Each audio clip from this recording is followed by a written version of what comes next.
Good morning, everybody. Welcome to this edition of the Weekend Wrap Up Show. It is August 9th, 2025. I'm David Thomas and Mr. Josh Blevins sitting across from me.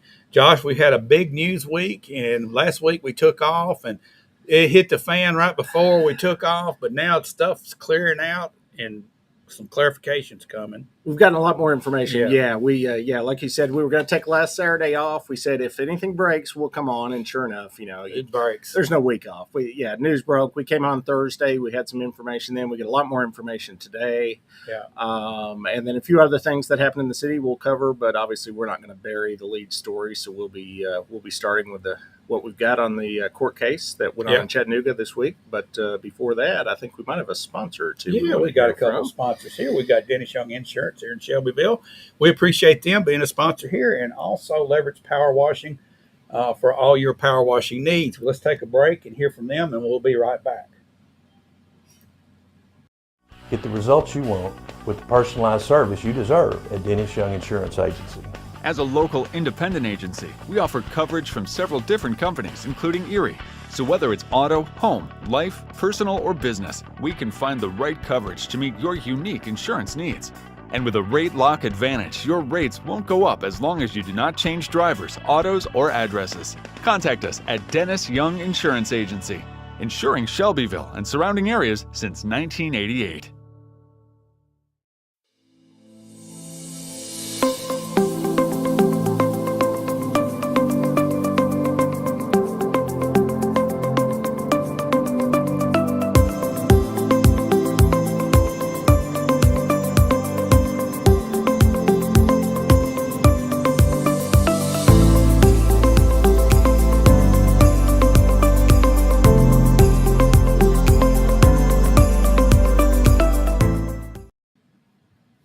Alrighty, welcome back in here to the Weekend Wrap Up Show. Josh, let's just get right to it with our situation.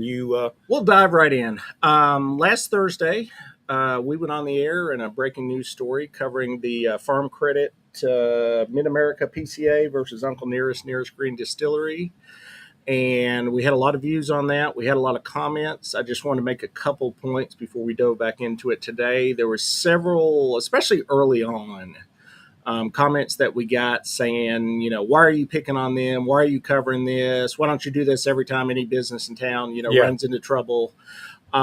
This was a big story. It is a big story. It continues It's a national story. A big story. Yeah. It's big, covered nationally. And we did when Morelli recently filed bankruptcy. You'll find a post that we did on Morelli was it Corsicana, the mattress company? We covered that a few months ago, right. And they went. This affects Shelbyville and Bedford County in a big way, both from a job standpoint. We get a lot of jobs at stake here. From a tax standpoint, there's a lot of sales tax and property tax and other taxes generated by what goes on at Uncle Nearest and Nearest Green. From a tourism standpoint, well, I was about to say, we joke sometimes about tourism, but in reality, if you go on, I'm a big Instagram user. If you go on Instagram, you can there's a feature where you can look at people that have posted in the city of Shelbyville that day. Any given day, particularly Thursday, Friday, Saturday, Sunday, if you click on that, half of what's going on in social media in this area is being generated by what's going on there at 231 at the distillery. It's a regional destination for a weekender. It is, yeah. It brings a lot to it. And we're covering this as a straight news story like we do any other news story. We have nothing against the operation. The operators at we're going to get into the court case here in just a minute. I met Mr. Weaver and introduced myself and talked to him for just briefly before the court case started this week. And I've been out there and eaten at the barbecue place half a dozen times. I've got a hat sitting at home. I've got the book on my bookshelf. So but we're also not going to sugarcoat something that's going on that's big in the news and in the community. And that's why we're covering the story. Yeah. So and you know what, Josh, we talk about businesses when they come. Yeah. And we talk about them when they go. Yeah. Or when they make the news. We're going to talk about it. So, That's what we do. We're here talking about the news, like us or not. So digging right in.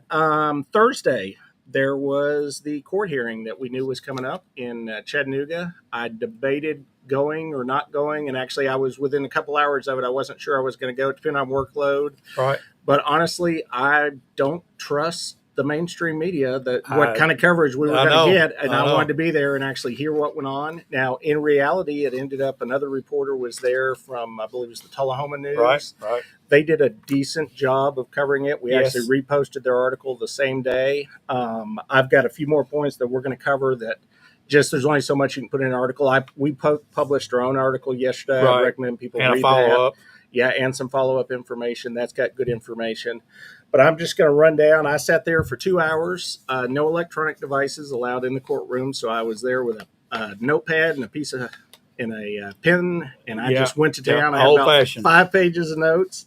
And just to kind of set the scene, so I got there a little bit after 2 o'clock. It's a large federal courthouse there in Chattanooga. You walk in, and the bank rolled in heavy. They had, there was a dozen to 15 men and women dressed in very nice suits down at the end of the hallway waiting for the case. And then Uncle Nearest, they just had the main attorney, 2 assistants. Mr. Weaver was there.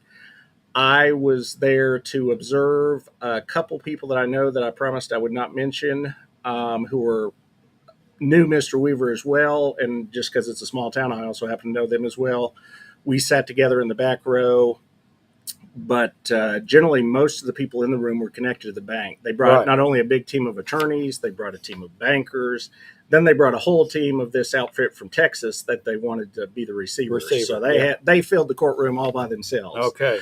We went in and sat down. They opened the hearing with the attorney from the bank, kind of gave their side of the story. Judge wanted to point out early on, he said that I've read everything you guys have filed. He said, I've read it multiple times. He said, don't go and give me stuff you've already given me, which we'll get to this. But at the end of the day, they end up giving a lot of stuff they've already given them. Regurgitation. So, I've been to the city county court case as a side note, and that judge had not read anything before the first hearing, whereas this one was very prepared. He knew everything that was going on. He'd read all those filings. He knew what was happening. Can we back up and talk about this? This was an emergency hearing. This is an emergency hearing because the bank was concerned that they were not getting their payments, and they wanted to put a receiver in, and they didn't want to wait for traditional. I mean, federal court could drag on for months. They wanted something that stopped things immediately where they were at, so they could get somebody into the business to take over the day-to-day business operations. So one of their early points was this loan, which is $108 million. We haven't mentioned that figure yet. That's the current balance as of when they filed the paperwork, is putting off $28,000 a day in interest. Yeah, when you've got that big of a loan, that's a lot going up. They've got security collateral on all the properties, on the whiskey, on the intellectual property, all of that.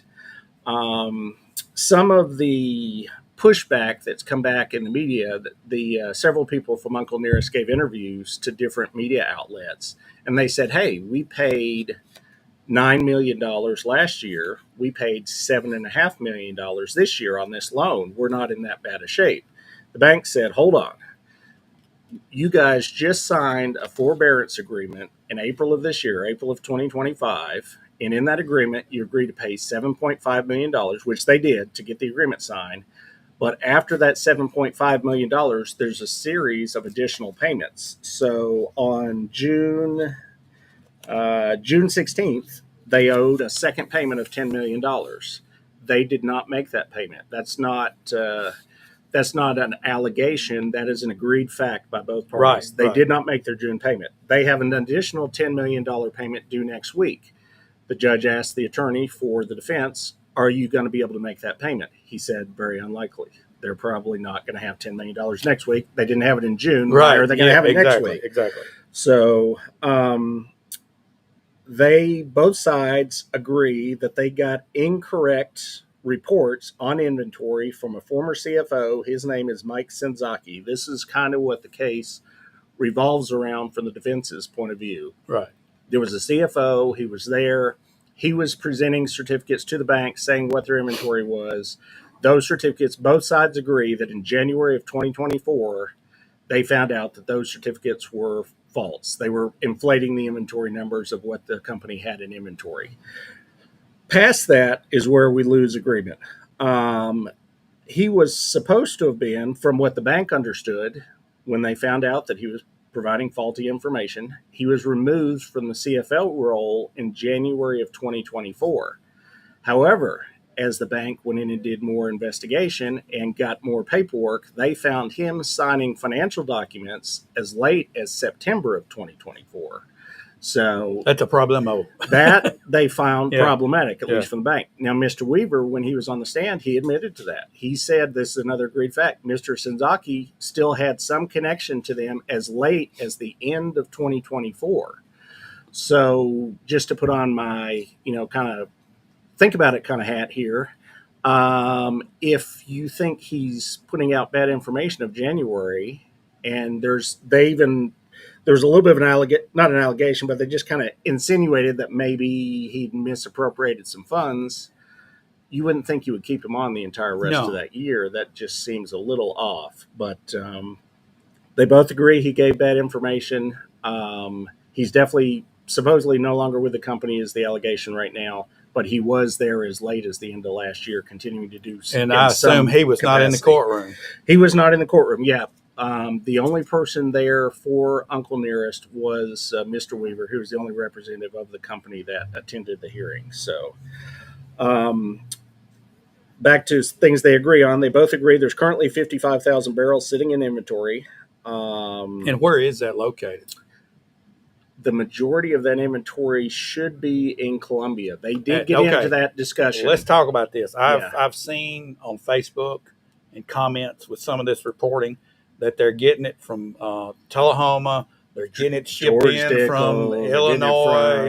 from- Here, no. no, it's Tennessee Distillery in Columbia, Tennessee. Tennessee Distillery in Columbia, Tennessee. This was both agreed to by both sides. I mean, because it's the truth. That's if you where actually, it comes if from. you go on if you actually go on their website, they have a page called Transparency. Click on the transparency thing. Uncle Nearest has what is called from the federal government, it's a DSP, I believe it's Distilled Spirits something. I should know the acronym. But so they have, that's kind of that allows them to distill whiskey, but the actual operation still of the physical distilling of the whiskey is happening inside the facility of Tennessee Distilling in Columbia. Now, Mr. Weaver did claim that there may actually be some Uncle Nearest employees either at that location or with some oversight of that location, possibly because they have their own distilling license with that address. They have a lot of input on what's happening in that distilling, but Right. all of the whiskey that they're currently selling is being distilled in Colombia. Yes. In the past, they did what was called third-party barrels. They bought barrels of whiskey on the open third-party Right. market, and he explained, I mean, it was obvious to everybody why they did that. When they were 2 years old and selling 5-year-old aged whiskey, he You said, can't do it. he said on the stand, I don't have a time machine. So Yeah. the only way they could sell aged whiskey in the early days was they bought third-party barrels of whiskey. They're now 8 years old. They've had the their own time blend. to distill and have things aged and whatnot. But So everything is now currently coming through the Right. distillery in for the Columbia. record, Nearest Green, Uncle Nearest, does not own a distillery. They have at least what appears to be a still at the property in Shelbyville, but they have never distilled Right. anything at the still in Shelbyville. Okay, all right. Yes, So it's, that's it's being just- distilled in Columbia. It's That's not, the- they're not yeah. buying from George Dickel. Right. They're not Yeah. buying from Yeah. this town or that town. I've heard that. It's Yeah. being shipped in. No, it's shipped in from Columbia. Columbia. It's coming from Columbia. It's Yes, they have bottling capabilities here in Shelbyville. They have some mixing capabilities. I believe they do have barrels here in Shelbyville. I don't think there's believe any it's whiskey in them. 55,000. I don't think there's any whiskey in them. I think that's their barrel stack. There may be some whiskey Some, in it. maybe yeah. a little bit. Yeah, but It doesn't matter. I would It's be either- surprised if it's 55,000. I've not not gone out there and done a count. But No. so that all of that is agreed facts between the two sides. So where the rub comes in at is they're saying the CFO did it. That's one of the defenses. And then the second big one, which wasn't in the paperwork, but which they brought up in court, is if the judge appoints a receiver, they feel like it will do irreparable harm to the brand. They think if a third party comes in and is seen as operating the company, they feel like Fawn Weaver, who is the face of the brand on social media, she's on I mean, she's supposed to be on Shark Tank this year. She's on the news. She's on the talk shows. She's all, she's out there in the public, and she does a great job of marketing. They feel like if she is not seen as the one operating the company, that these years and years of growth that they've seen will immediately cease, and that they'll have a big drop off in sales. Well, here's my question, and I think the judge, well, I'll let you keep on. I'm sorry. I don't need to interject comment while you're trying to distribute facts here. Go ahead, Josh. I'm sorry. No, that's okay. The judge, couple points. The judge asked the defense attorney if they've contemplated Chapter 11. The attorney said that they have actually talked about Chapter 11, but they don't want to go down the path of Chapter 11 due to the impact on the many investors in the business. So the bank came back and pushed back on that point later in the hearing and said your fiduciary duty is first to your lenders before the investors, and they did. The attorney kind of walked back some of that statement, but that is a big consideration from their side. They have multiple. It's over 100 is the, and I think this is something they agree to, a number they've put out. Over 100 investors have put in the neighborhood of $200+ million into the business as it has grown. Okay, so and they have percentage shares of the corporation. So not only do we have $108 million in debt here, we've got $200 million that's been put into this from investors on top of what they've borrowed. Yeah, this is capital. They own percentages. There's what's called a cap sheet. Right. I believe the Moore County Observer talked to some of the investors. There's actually an article on their page, that newspaper's page there, that was posted yesterday. And yeah, different people. And they bought in at, let's jump to valuation. We're jumping all over the place, but why not? A big part of the cross-examination of Mr. Weaver from the bank was questioning the valuation of the company. This is a company that's been in Forbes, it's been in all the big financial magazines. It's what they call a unicorn company, which is a self-made billion-dollar valuation company. Clearly, the bank at this point does not agree with that valuation. They don't feel like it's worth $1 billion. They made some really pointed questions. It even got heated. The judge told them to bring the temperature down of Mr. Weaver, saying, things like, does $1 billion company miss debt payments? Probably not. Does $1 billion company borrow against future earnings? She went so far as to say that's like a payday loan for $1 billion company. And he said, those are your words. Those aren't mine. But they are clearly questioning the $1 billion valuation. What his explanation of the valuation was, they've not had, there's no good financials here. We'll get to that in a minute, but there's no official company that's come in and given that valuation. He says, and he's correct, in the spirits industry, there have been several, in the last couple of years, there's been several purchases of big, particularly celebrity-backed spirits brands based on just a multiple of their top-line revenue, generally like a 10 to 12 multiple. So they claim, and again, there's no financials yet, so this would be a claim or an allegation. They claim $100 million a year in sales. If they had $100 million a year as a top line and you did a 10 or a 12 multiple, that's how you get to the $1 billion valuation. Now, what he didn't mention in that is, obviously, those companies that did sell at that multiple, I'm going to bet they had a private third party go in, look at their operations, and on top of that multiple, they probably looked at their margin as well. Right. Their Uncle Nearest claims a 20% margin on their sales. I don't know what those other celebrity-owned spirits companies, but if they had a 30 or a 40 or 50% margin, Josh, that may have made them in the public markets. valuable. In the public markets, most of these valuations, the PE ratios come in on profit, multiple earnings, and not just revenues. Yeah, generally, and he did say that. He said a lot of valuations are based on EBITDA, which is your earnings before interest, taxes, and amortization. So, but he also said, and he is correct, in the spirits industry, there have been these couple instances. I think maybe the Conor McGregor one was one of them. There's been a few of these in recent years where they've had a spirits company that was sold for a big valuation that may not have looked like a company that was that valuable at the time. So, a couple other things that, let's go quick to the, as we're all over the place, Martha's Vineyard property. This was kind of a big discussion in a lot of the news articles. This is a little bit of a red herring in my view. They bought this property with the knowledge of Farm Credit Mid-America as an investment in particular, and I've read some articles that back this, in the month of August at Martha's Vineyard. For whatever reason, a lot of people that are in this industry, in this space, go to Martha's Vineyard in August, and big deals happen in Martha's Vineyard in August in the spirits industry. Right. So they bought this with the full knowledge of the bank, bought a property in Martha's Vineyards to wine and dine people that are in the industry to sell more whiskey.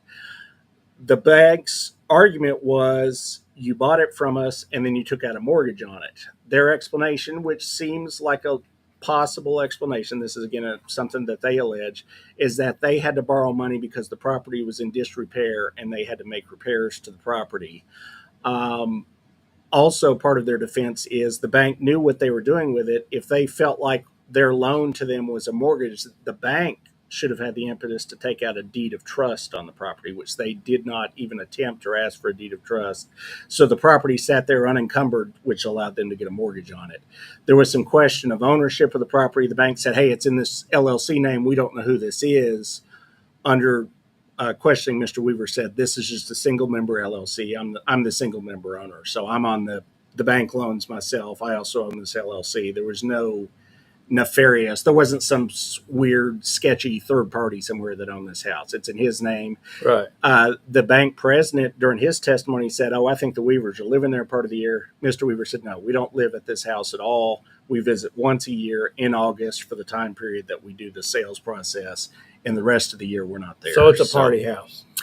It's a party house and they're not alone in doing this. If you go, and I did a little bit of research on this, Martha's Vineyard has a ton of these type of properties that a lot of the bigger brands have on Martha's Vineyard.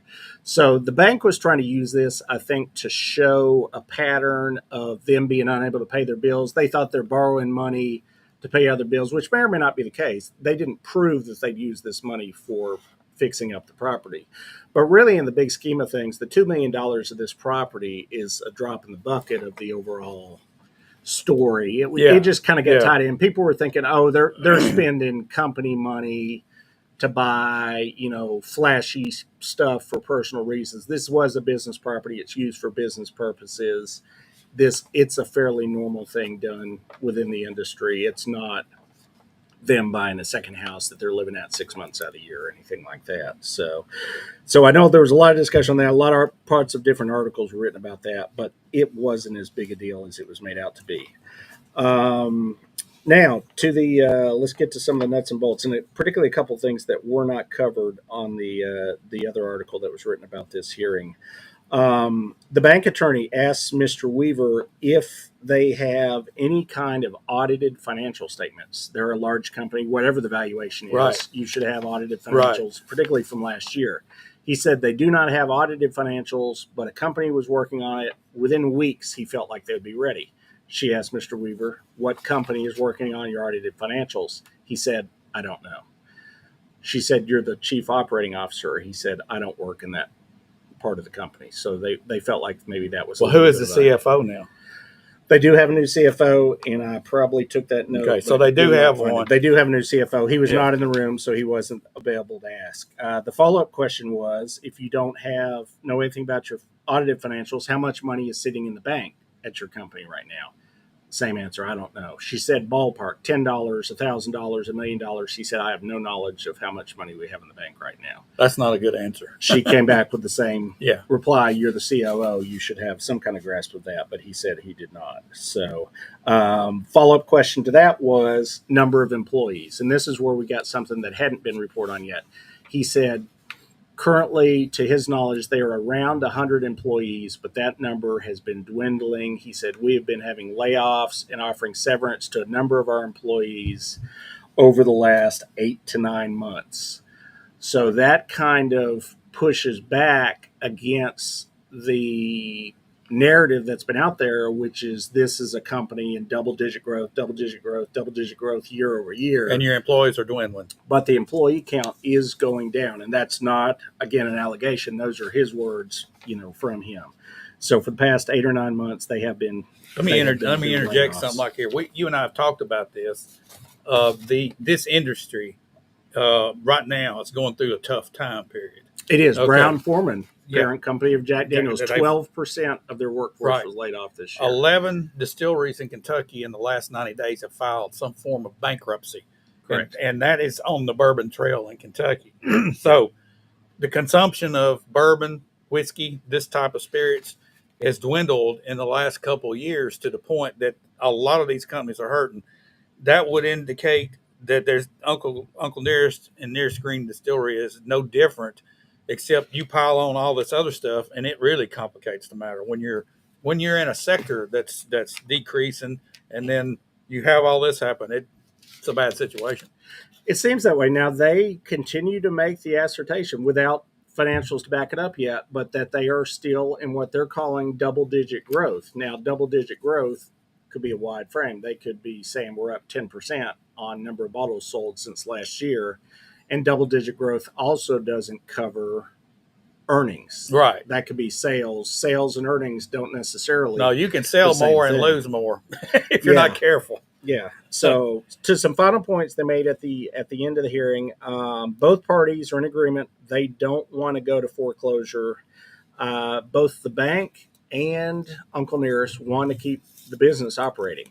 The difference is how they want it to operate. The bank would like to have a receiver in there that oversees all the financial aspects. They are not asking to remove Mr. and Mrs. Weaver from the company. I don't believe I'm fairly certain he said they're not even asking to remove them from the board of directors. They just want to have and the bank also doesn't want to operate this company. The bank is not in the whiskey business. They want their money. They want their payments Yeah. on their loans. They want a third party operating the financial operations so that they're in there making sure that the bank's assets and whatnot are protected. The Uncle Nearest, on the other hand, their ask was they asked for a delay. They asked for the judge to give them what they called a window, a bubble of time where they could continue negotiating with the bank. They even asked if he would issue an order forcing them to sit in a room and mediate.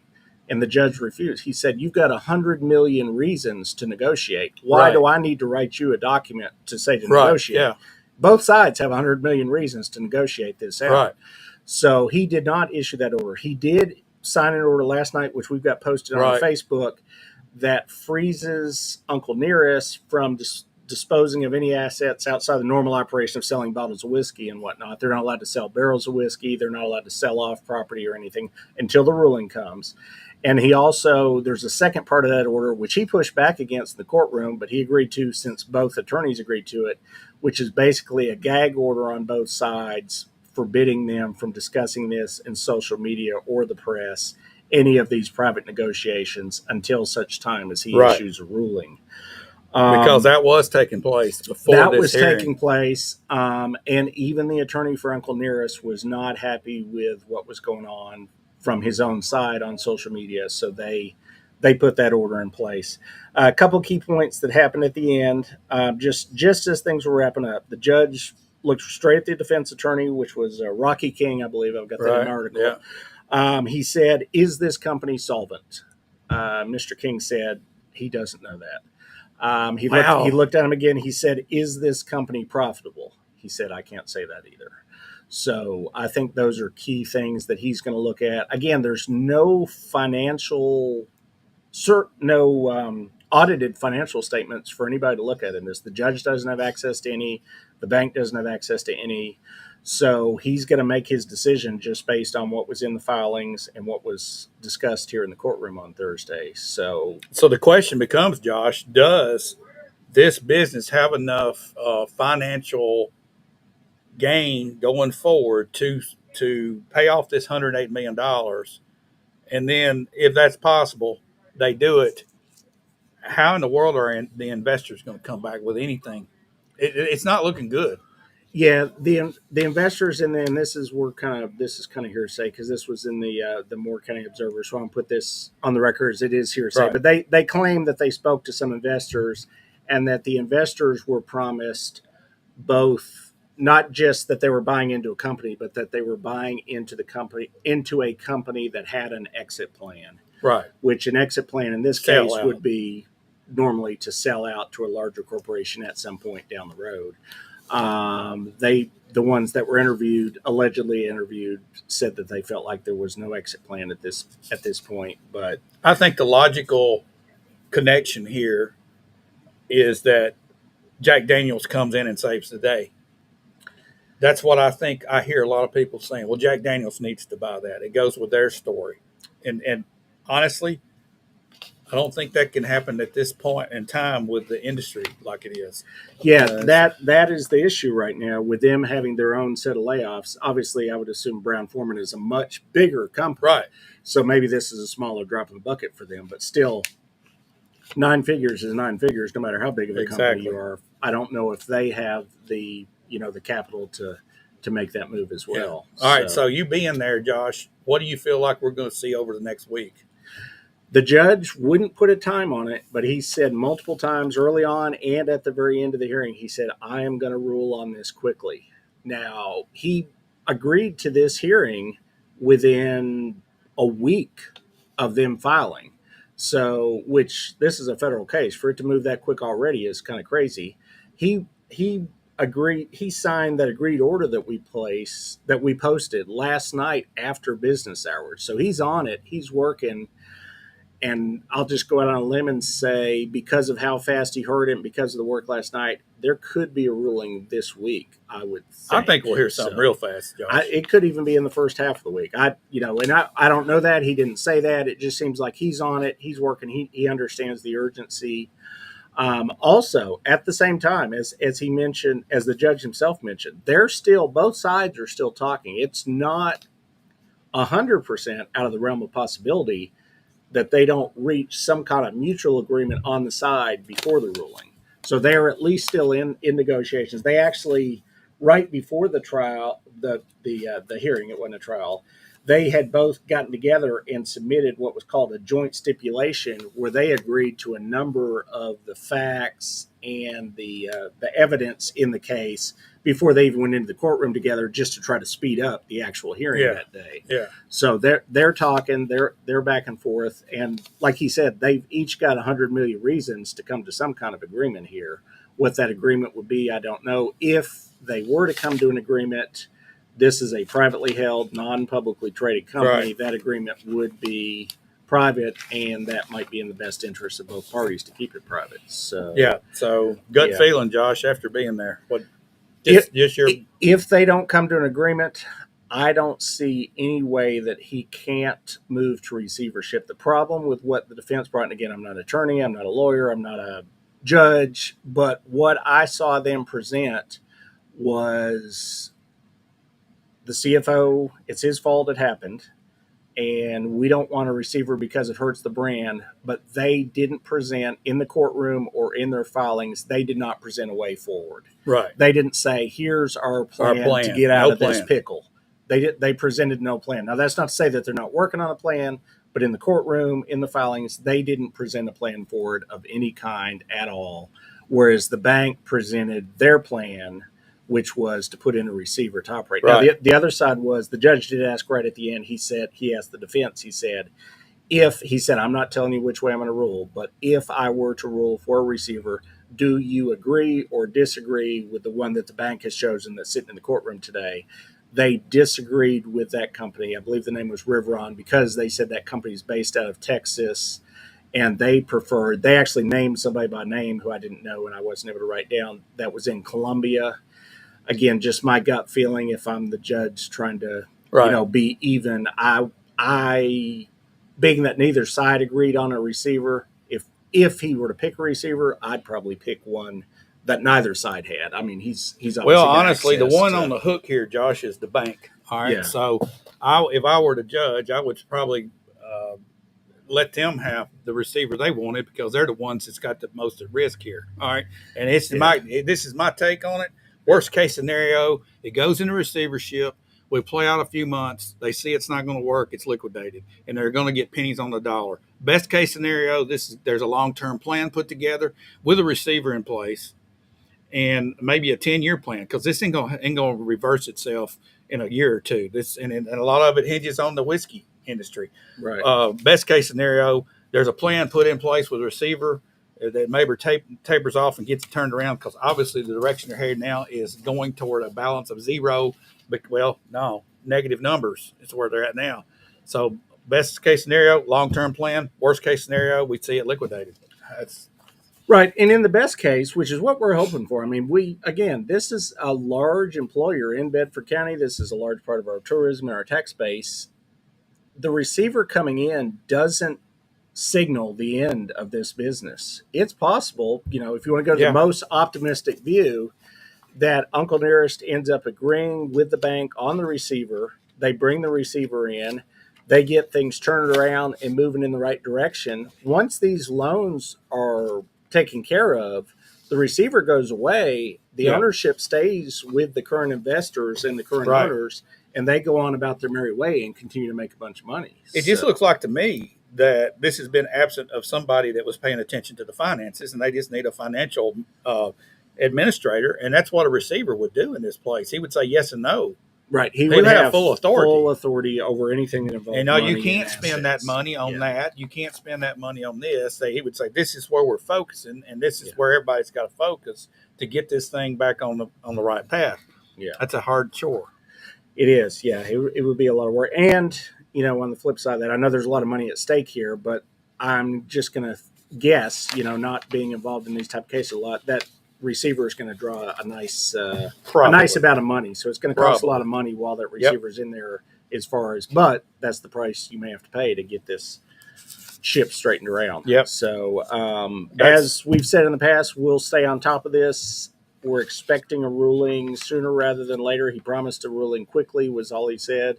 And as soon as we have a ruling, we'll obviously cover it. But I'd say it'll be covered by bigger media than us. You'll hear about it everywhere. Yeah, it'll be all over the place, I'm sure. I bet we hear this week, early in the week. But Josh, just a guess. That's what I'm thinking, based on what that judge has said and the way he acted on this order last night. Right. Okay, on Friday that's pretty night impressive. After business hours. Yeah, we might hear something Monday or Tuesday, Josh. We may. So with that, we've definitely talked enough about that. We're going to move on to our normal weekly discussion. And we took the week off, the last week of July, because there weren't any meetings.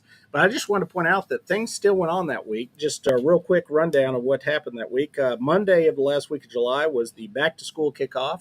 I went to that Monday morning. That was all the teachers in at Chevrolet Central. That was a good event. Tuesday, we had the Chamber of Commerce quarterly luncheon. Pat Marsh spoke at that. We covered that. That's on our Facebook feed. Wednesday was the Red Sand Project, which was the awareness of human trafficking. That's also on our feed. Thursday, I met with the city bid committee. We looked at brush grinding. We'll cover that in the city council minutes in just a minute. And then Friday was the groundbreaking for the new E911 facility for Bedford County. So even though there was not a single government meeting, I found something to do every day of the week. There you go. So, this week, the week that just happened, 2 meetings I attended here in the city, government meetings. Wednesday, we had a public meeting to discuss the Senior Citizen Center. If you go on the city's YouTube page, that video is up there in its entirety. You and Bo, I think, we talked about this on Real Talk. Covering this on Thursday. Yeah, I mean, there's a lot of ideas. I think this is, honestly, Senior Citizen Center. Okay, I hear that and it offends me. All right. Do you identify with any of those words, senior or citizen? But I think we ought to change the name of it. Okay. And I don't have a name yet, but we need to change the name to it, and the community, I think, needs to back this. And when you get a community pushing something and push government out over to the side of it, I think it's going to work a whole lot better. I mean, this could be a project for churches. It could be a project for civic clubs. It could be a project for a lot of things, just the general community coming together. And I want to see, honestly, if the government has to prop it up, it's not doing much.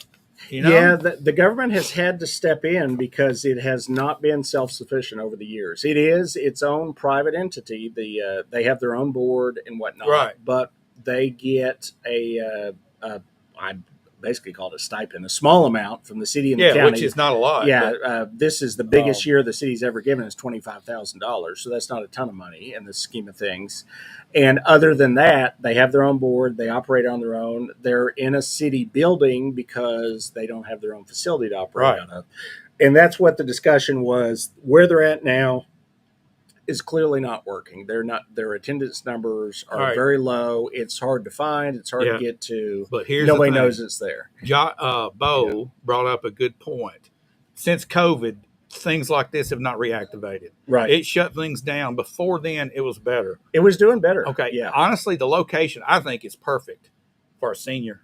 Okay. Yeah. I'm just thinking where it was before years ago over on North Main Street.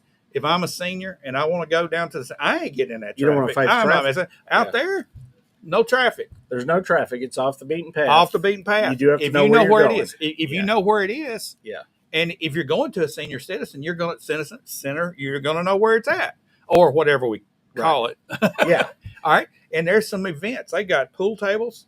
They used to play rook every day in that There place. used to be I think huge. 2 rook. I believe they had like a morning and an afternoon rook. they Hey, told that's me. my So, game right there. Yeah. All right. But honestly, I think that what if, just Josh, you're on city council, what if the city just said, okay, here is this building for you guys. And a board or whatever takes it over. Right. Maybe they need a little help fixing it up. It's what Bo said it was 10,000 square feet. It almost, yeah. It's like 8,900, 9,000. That's big. Yeah, it's a big building. Yeah, on I top mean- of the pool tables, they've got a room they got a whole workout room with like workout equipment in there. Man, So, all right, they got this. Yeah. Tweak it, revamp it a little bit, and get volunteers to come in and fix this up.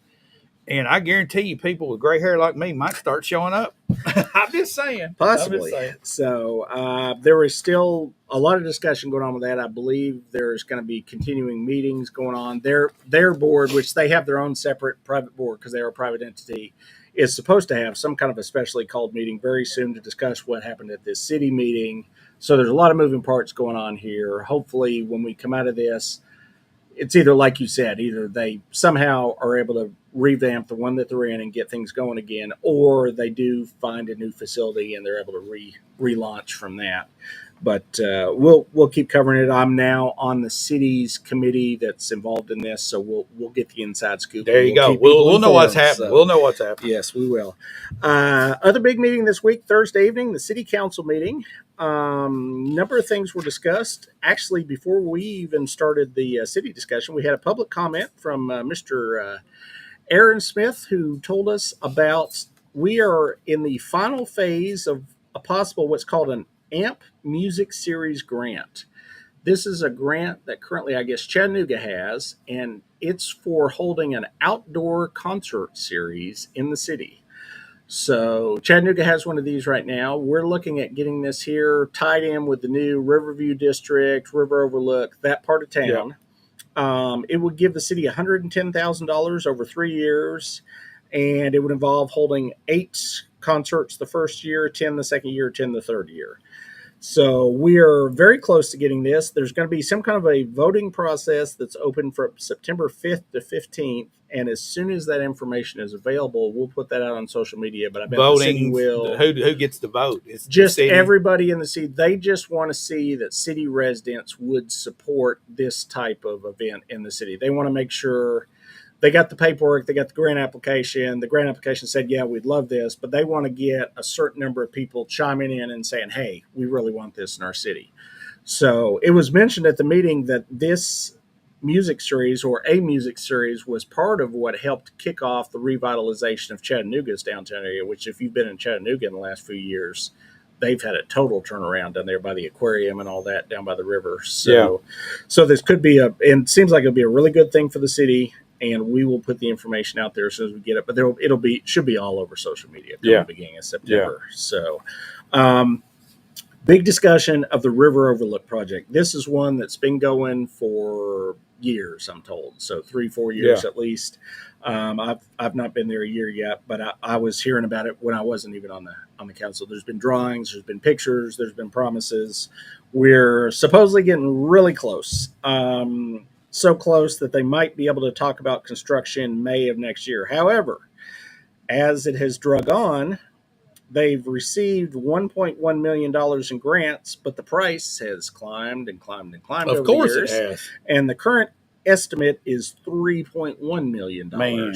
So that puts us just under $2 million in the hole right So now. who's going to pay for that, Josh? The promise at the meeting was there's more grants out there, and we're in the process of applying for a bunch By of the them. time you get So, those processed, it's going to be a little higher. Is this like want to be like chasing that rabbit that you never catch? I hope not, because everything I've seen, this is going to be good for the city, but also that's a big number, that $2 million It is. that we're short right now. So yeah, there's two different sets of grants they're looking at immediately. One of them they've already applied for. These are all 80-20 kind of things. So we would still be on the hook for 20%, but 20% is way better than 100%. Yeah. So the hope is that we get those grants. Again, we'll be following that as it happens, and fingers will be crossed for sure. Tied into that, these are two different projects. They kind of get interchanged. They're in the same part of the city, but we've got the Riverview District, which this is different. The River Walk and Overlook, this is On the bluff, basically. right on the bluff of the river, and then it's the structure that goes out and hangs over the Right. water. So the Riverview District is from the corner of the square in front of Glass Hollow in what will be Grindstone Cowboy back Down the towards corner. the Fly Art Center. Right. So Riverview District, Which is Spring Street. Spring That's shut Street. off. that is shut off Right. and very likely will continue to be shut off. Right. We've not had that official vote, but all the discussion has been that's going to be pedestrian only, it seems like. But either way, all of the phase one, and then they started calling it phase 1A and phase 1B. They phase one it to death. They spent all that money. We're gonna start what we're gonna call phase two. There's a lot of stuff in phase one. There was a lot of stuff in phase one. They just kept adding to the phase. But so we're starting with phase two, which I bet we end up with like a phase 2A and a B, and hopefully we don't go down the alphabet. But either one, to start phase two, we need $250,000. We had talked about this back at budget time. I kind of got the hint. This is why we did not have a lot of hotel motel money expended in our current year budget. And we're going to go ahead and take half of our hotel motel money balance, which was projected to be $500,000. We're going to take half of that, $250,000, and spend it on phase two of this project. So once we are done with phase two, we're told that there will be enough in place there that whenever Grindstone Cowboy is ready to open their doors, they will be able to open their doors and conduct business. So that's the point of phase two, is to get it ready to where they can actually Right. do business. It does not complete Spring Street all the way down back to the Fly. There will be many more phases, I'm told. Yeah. So this is another one of those projects that's going to take longer and cost more Of course. than you think on the front end. So there's going to be more discussion of a possible charter change for the city. This is a real small nuance that probably nobody cares about. We'll talk about it anyways real quick. Power Water Board currently has one city council member and the city manager sitting on the Shoveville Power and Water Board. The request has come in to remove the city manager and replace him with one of the other city council members. It has nothing to do with anybody not liking the city manager or the job he's doing. It has to do with the fact that he's a full-time employee. He's got a lot going on. Right. This is one less meeting he would have to go to. He is not opposed to this change at all. So it seems likely this will probably move forward.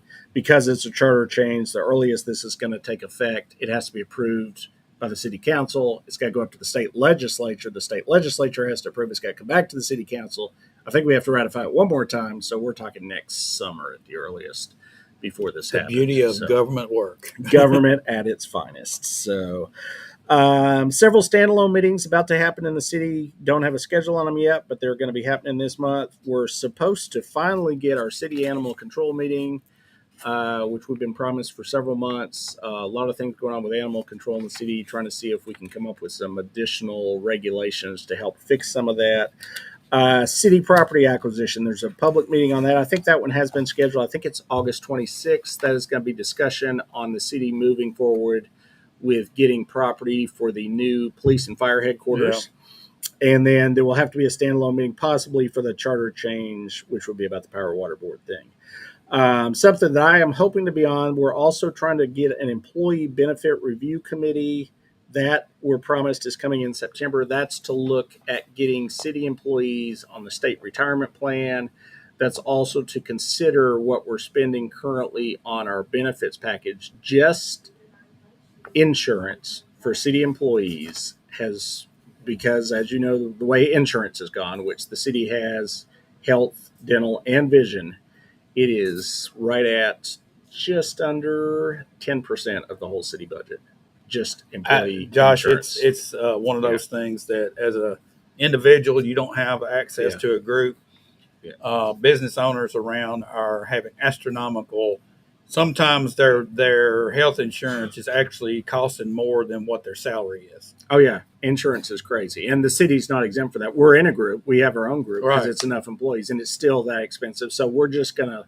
We may stay with what we have. We're also going to look. The state has a pool. Going to look at the state Yeah. pool, and they just came back from TML, Tennessee Municipal League. They have started their own insurance program as well. So we're going to just kind of look at some options.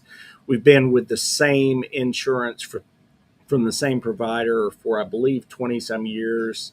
And in as long as I've been following the last few years, they haven't even been bidding it out each Yeah, that's year. crazy. That's So crazy. we need to It at needs least take a look at it. Yes. So we may not change it, but we need to look at it because, I mean, this is taxpayer dollars. I mean, we do Yeah. definitely want to take care of our city I employees. see John Hart making a Yeah. comment. We're going to come back and address some of these comments before we close out. But Yeah, John, I bet we've gotten a few. John, today, so. here's an opportunity maybe for you to. Yes, he's the one that reached out to us about Right. this. Yes, there will be a committee starting, Mr. Hart, So see, in John, September. There you go. Pay attention. We'll talk about it on the show when it's going to happen. This will be a meeting that we'll make sure that Mr. Hart is invited to because Yes. he works in that. Absolutely, he space. does. So yeah, yep. Their city's going to make a grant application to Tennessee Department of Economic and Community Development for downtown improvements. This will be $500,000, up to $500,000 in grants. This will not cost taxpayers anything. There is a match. The business owner, if they want to take advantage of this grant, would have to provide, I believe it's a 25% match. They did this a few years ago. If everybody remembers, when everybody added their awnings and repainted Yep. the front of their buildings, this is that same kind of grant to help continuing to beautify. It's a little bigger than the square. They told me the cutoff. It's not much bigger than the square, but it's what will be considered the downtown core. Got of the another city. question for you, Josh. You Yeah. think that a grant could ever come about that could help Madison Street out? Because I know of several buildings that would this be loving to upgrade, but just can't afford to do it. Right. I am not aware of a building one. I do know that they are very close, and we have grants working on the sidewalks on Madison Street. There is a Madison Street sidewalk grant project that I keep hearing about, Oh, much like that would be nice. Deary Street, which is happening now. It's Yeah, the and we similar could- kind of thing. So, yeah. We could walk instead of driving by our falling down You buildings. walk We can down, walk by. You can walk by. Okay. Yeah, if you're walking slower, you'll see it a little better. So, but yes, we could also use some on the building. So I Yeah, think that's yeah, something we should be yeah. looking into. There was a little bit of discussion. I'm not sure if this is going to happen or not. The state's now allowing a policy of very limited electronic attendance to a council meeting. How limited this is basically if we were to enact it, one city council member could call in by Zoom only if they were called up by the military, which I'm thinking of our 6 council members. I don't think any of us are going to get called up by the military. But the other alternatives, or if there's inclement weather, probably we're not any of us going to be there. So we probably want to have the meeting. And then, or if there's a family or medical emergency. Okay, Josh. So- let me talk to you here. Yeah. All right. This is a move in the right direction, but it's about 20 years behind. All right. Yeah. I mean, major corporations have Zoom calls and make billion-dollar decisions over Zoom calls. Yeah. Why would it be wrong if you're if you're traveling or something on business? Why would it be wrong for you to just swap into a Zoom and join the meeting? It's like you're the same person. Okay. Right. You're just not sitting present in the room. If you can hear what's going on and interject. The discussion, actually, we had some of that discussion afterwards, and a lot of them felt like, and I might agree with this, that when you're in a room with somebody and you're having a conversation, it's just different than when you're on a Zoom call with somebody. I mean, you get more body language, more, it's just Yeah. a different feel. But if Right. if it's impossible for them to be there, Right, and that's what this does allow, but it's very limited. I know. If they're out on a family emergency, but if they're just on a work trip, no, this would not allow them to. Okay, call well that in. just doesn't So, make yeah. sense. Y'all need to loosen up a little bit, Josh. Come on. Well, and this is not us. This is the state. Oh, it's the state doing it? Well, they does gotta not loosen up a allow it. little Yeah, bit. All right. this is a 3-year Oh. trial that they're trying just to see if anybody bites and how it actually Yeah. works. So, and it's so limited. Another thing, you've got to still have a physical quorum in the room. So you still got to have 4 council members there in the room, and you can just have the one So you Zoom can't calling even in, vote. so- Your vote doesn't even matter if you're on the Zoom call. Well, it does matter. You're 1 of 5 at that But it point, or doesn't 1 of count 6. because if it's not counting toward a quorum, you don't count. Well, it counts towards the vote, but you still have to have your quorum in the room. So, Oh my yeah, gosh! It's all right. This is very limited, okay, so it all may or right. may not go. It's irrelevant at this Yeah. point. Last item that happened at that meeting was we're going to get a new pickup truck for codes. There was some discussion by some of the council that, hey, we've only got 2 codes people. We've already got 2 trucks. However, we just hired a third person, and I'll get to this in a second. I'm not going to be at the council meeting Thursday to vote, but as a council member, I'm going to point out that the codes department has generated $619,000 in revenue this budget year, which just started Right. July 1st. Yeah. So a $32,000 pickup truck is not that big of a deal. Can you find one for $32,000? Yes, they've got one. Yeah, it's a Ford Maverick. They buy the actually our codes department buys what would be the cheapest pickup I think you get on the market, which is And those that's Ford a discounted Mavericks. deal for government contracts. It's a special government probably. contract. Man, yeah, you it's- can't find yeah. one on a lot for that. Man. No. That's a state contract. So with that is we've talked too long already, and that's all I had before we get to next week. But I know we've had some comments. Do you A want to lot of cover any comments. more of them? I tell you what, let's go look at our upcoming week. Before Yeah. we do that, we'll dive into some comments. But first, let's hear from our sponsors. All right. And we'll come right back. I promise you, we're going to address some of the comments. I hadn't been ignoring you. It's just we want to come back and talk about these. I kind of know what everybody's going toward here. Yep. I've been monitoring, and we did this the other day on the Real Talk show, and it worked out well. So All right. we're going to come back and do that. But before we do, let's hear from our sponsor, Dennis Young Insurance and Leverage Power Washing. We'll be right back. Get the results you want with the personalized service you deserve at Dennis Young Insurance Agency. As a local independent agency, we offer coverage from several different companies, including Erie. So whether it's auto, home, life, personal, or business, we can find the right coverage to meet your unique insurance needs. And with a rate lock advantage, your rates won't go up as long as you do not change drivers, autos, or addresses. Contact us at Dennis Young Insurance Agency, insuring Shelbyville and surrounding areas since 1988.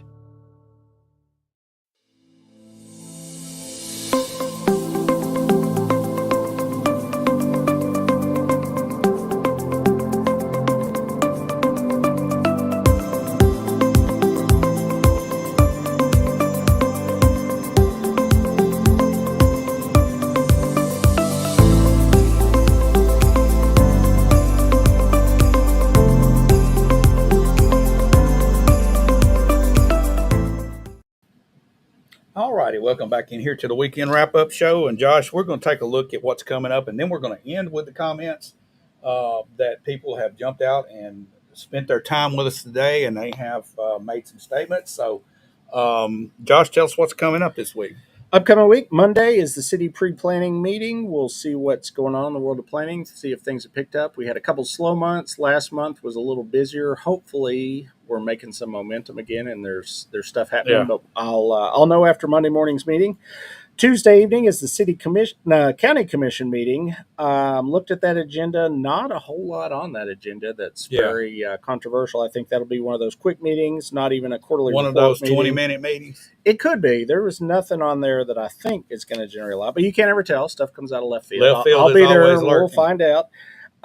Thursday is the city council meeting. This will be the first city council meeting that I, as a city council member, have missed, and this will not become a regular habit. You will be tarred and feathered, Josh. I would tar and feather myself, and I don't like to miss one, but I've had a very unique opportunity, I guess we'll call it. Actually, it's an honor. I was invited to what is called the Local Government Leadership Program that is going on from Wednesday to Friday in the city of Franklin. This is put on by the University of Tennessee NAFI Center and MTAS and CTAS. This is a invitation-only, nomination-only meeting of 30 elected officials from across the state of Tennessee. They have it one time a year.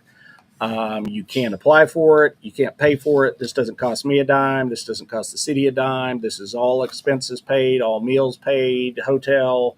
They're going to put 30 of us up at in Franklin. We're going to meet together. It's noon to 8 on Wednesday, 8 a.m. to 8 p.m. Thursday, 8 a.m. to noon Friday, and just kind of get some training on, how to how to do a better job at our job. As for me as a city councilman, there will be mayors there will be sheriffs there will be, again, this is but all across the state. It'll be from East Tennessee as far as Right. East Tennessee to Memphis. Only 30 of us. Last year from Bedford County, we had I'm gonna draw a blank on her name. The Sheila Ladare from Wartrace, the alderman from Wartrace, was the only person invited last Okay. year. As far as I know from our current city council, Mr. Feldhaus attended this a number of years ago. But just great honor, good event, and there wasn't anything that was earth shattering on the agenda this month. If there had been something that was very impactful on my ward, I would have skipped the event. But because it was such a big event, I'm going to miss a council meeting. I apologize. I'm still plugged in. There you go. Yeah, I'll be at the next one. So, All right. and it's, with that'll tie up my week. So yeah, Wednesday through Friday. So, and I'll obviously watch the council meeting on YouTube after the fact. Of course. So yeah. Of course. So let's. What do we get for All right, comments Scott, today? we I'm got sure some we had some comments. things. We Let's see what we had. Well, let's look here. We had Tony Sanders coming in, and this is on the front end when we're talking Yep. about the nearest green case. And Steve Jordan showed up. Tim Loki was watching. I know there's a lot of people who watch today. And Tony Sanders wants to. Are you backing near screen, Josh? It's Backing, like financially? I don't know. I don't know I what don't- he means. I don't think he is. I don't have what is it, a dog in the hunt or a Don't- dog no in the dog fight? in the Or hunt. yeah, I just Um, no, we tried to cover it as straight down the middle as we could. I am backing the fact that we need jobs and tax revenue and sales tax revenue here in the county, and I don't want any business to fail. Yeah, this Yeah. one or any other one. for All right, that then we matter. had Steve Jordan come in. He said somebody needs to go to jail for fraud if they're guilty of that. Well, that's not what this hearing is about. This hearing is about financial matters. It is. Now, there was an alleged and a reported third-party company that is investigating what went on here. That company was hired by Uncle Nearest, and that was a point that the bank made. They said, how can you hire somebody to investigate yourself? They said they're reporting to a member of the board that's not under investigation. They said, how many members of the board are there that are not part of the investigation? They said one. So, Okay. so they said they're reporting to a committee of one, and they said yes. So there is a third party looking into it. They're going to report to one member of their board of directors. What Yeah. will come of that, I don't know. A lot of that will remain private. I Okay. don't think Also, that'll Tim be Loki public. came in and he asked the question, "What about vendors not being paid?" This has nothing to do with vendors. The company that's doing the lawsuit is Farm Credit. Okay. It does, but I will say that's been a rumored thing, and that was an agreed point that the defense attorney did say, and that was in my long list notes. Oh, We yeah. can get to all of them. Both sides agree vendors are not being paid. In addition to the bank not getting their money, they are Yeah. not paying vendors. We were doing research ahead of time. There are currently, and I just found on a fairly quick search, 5 different lawsuits by vendors against them for non-payment of invoices. 2 of those 5 have already come to a ruling, and they ruled in favor of the person that filed the lawsuit. 3 Right. of those are still pending. I would imagine there could be more of that Yes. in the future. All of but this but is they public. don't, and they don't disagree with any of that. Right. Okay. They admit that they are not paying their vendors. Okay, so Tony comes back and says, "Convert their loan over to Josh." Josh don't want that. Josh does not have All right. $108 million. And If it was $108, And he said, "Well, you guys are funny." Well, I don't know. I don't know if All we're right. funny, but All right, and then Connie's talking about the Riverwalk thing. Sorry to say, but it won't happen. It's the city. Now, I'll say this, Connie, when you were dealing with grants, the process is long and drawn out. And this is what I was saying. It's a rabbit that will never catch. By the time you wait to get this grant and then you go try to build, it's going to be higher. And it's one of those chases that you're on. And it's this tough. is, yes, as far as the River Overlook part of this is all tied to what's called TDOT TAP grants, which I don't know what the acronym stands for, but the city doesn't have a choice. They have to build the overlook with this grant money. They've committed. Right. So it's going to happen one way or the just other. win. Yeah, Just win. win. I All right, I John can't Hart do that. came in talking about the benefits package, so he's going to get an opportunity there. Yep. And then Leverage Power Washing. Hope everyone is watching and doing well and has a great weekend. Thank you, Josh. We preach Tyler. Why do I keep calling him Josh? Oh, well, I keep calling him Josh. Well, Not you, Josh, but I know it's Oh. Josh Leverett. yeah, This is about the 4th time I've called yeah, different. Tyler level. Josh. Yes, But, different level. Tyler's coming in, wishing everybody. All right, then Shell Rollins, no more tax incentives to businesses locating to North Main. No, I think she meant no more tax incentives to businesses locating in North Main. Let's motivate them to move back to Madison Street. And I do agree, Madison Street needs some attention. There's probably about 6 or 7 buildings that could use revamping or tearing down at this point. And the cost of tearing those buildings down, there's not enough financial incentive, and it costs so much to tear them down. It's almost like building a building to tear one down these days, especially if it's a real old building. Right. And I don't want to get into anything that's confidential, but I will just mention that the city in particular worked very hard on a deal that just unfortunately fell through on a grocery store that was supposed to come to Madison Street. And they put in a lot of hours, a lot of time, and there was part of the real estate deal just couldn't happen. There was various reasons for that I can't get into, but there is a lot of activity and push towards trying to get more stuff happening on Madison Street. Exactly. Yeah, nobody's unaware of the issue there. No, it's there. And honestly, and here's something I've noticed, and I think it gets neglected because a lot of times we're understaffed or whatever. I know there's some county property and there's some city property that the city owns and the county owns. And you just look where they're at, and sometimes the weeds have grown up and the building's starting to look bad, and Tyler could probably get his power washing thing out and come and help you guys out a little bit. Could. But we've got to have that fixed first. Yeah. And I think maybe just a concerted effort by our entire community. It's a big financial undertaking now to renovate. It's like building a new building. I've looked at it. It's like, okay, well, it's not even financially feasible in Shelbyville at this point to even do it because just look at the Grindstone Cowboy property, which is going to be a beautiful building when it's done. They probably would have cost them a fraction to just tear that down and put up a new building. You know how many sandwiches they're going to have to sell to pay for a lot? Man, it's huge. Okay. Yeah. And also, Connie Hastings said, "Good for you, Josh." She's congratulating you on your 30, one of 30. Yes. Okay. Thank you. And then Tony Sanders was talking about it all should be public. I think he was talking about the city council meetings, and they are. Tony, if you go to YouTube channel, it's live streamed. Okay. Yeah, I think all of these. Yeah, everything we mentioned today was a public. Yeah, there are the only things that meet in private in the city, and I know this because I'm working in the city now. Anything that involves city staff, the city has a bunch of staff. They don't call a public meeting every time the staff gets together. And a single council person can meet with a member or multiple members of staff and talk about something. Right. They can't talk about what they're going to vote on or anything like that. But I could sit in, and I've sat in a meeting with a couple of staff members. This pre-planning meeting, I don't sit on pre-planning, but I attend that just to get more informed. Right. That's allowed. Right. That's not a public meeting, but it's. But most all the public meetings are now live streamed, so the general public can time into the one that we talked about today, the Senior Citizen Center. Just because it happened in an unusual room, which was the conference room, they recorded it and they immediately posted on YouTube. Right. So because there were multiple council people. It is live streamed. It's just not highly publicized, and I think we need to always remember that we need to check these channels. The county and the city has channels. All right. Yeah. Then we have. Stephen Barbaro, Nearest Green was never about the whiskey. They rode the coattails of an embellished story to build a brand for self-interest and clout. There's been a lot of allegations about the story, how it's changed and so forth, and that's hearsay. I have no direct knowledge of that. I've heard the story, so I don't know about that. We're covering the business side of it, and I'm not going to touch that. And Josh Leverett is Tyler's brother. That's why I'm confused. That's why you keep saying Josh.